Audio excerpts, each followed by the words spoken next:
Hi guys, bali magluluto pala ako ng tinulang manok na native. Bali naglagay na ako ng mantika.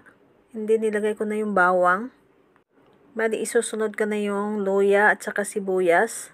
Bali haluin muna natin siya. Pag medyo okay na yung ating paghalo sa luya, hindi nilalagay na natin yung native na manok. Bali isang paa lang yan ng manok. Hindi takpan muna natin siya after mga ilang minutes. Bali maglagay pala tayo ng asin kaya para naman magkaroon na ng lasa yung ating manok. Then haluin muna natin siya. Masarap sana dito kung may tanglad. Kasi sa probinsya may tanglad talaga ang luto.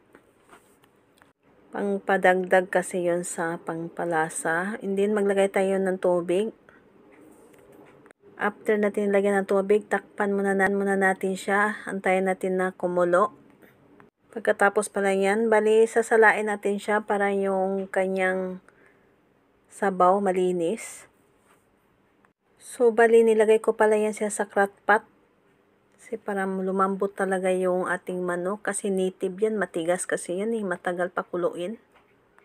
So bali 2 beses ko pala siyang sinala para yung mantika matatanggal talaga.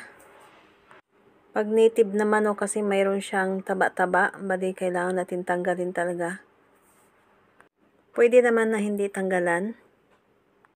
Nakadepende na rin yan sa kumakain. Pagkatapos yan na okay na yung ating sabaw, wala na siyang mantika. Bali takpan muna natin siya. Bali maglagay na pala tayo ng sayote. Masarap din dito papaya. Bali wala akong dahon sili. Malunggay lang yung akong nilagay. And then pagkatapos yan na ilagay na natin yung malunggay. Maglagay na rin tayo ng sili. Antayin na natin maya-maya luto na ang ating tinulang manok na native. Thank you for watching guys. See you sa next vlog. Bye-bye. Yan, luto na ating native na manok.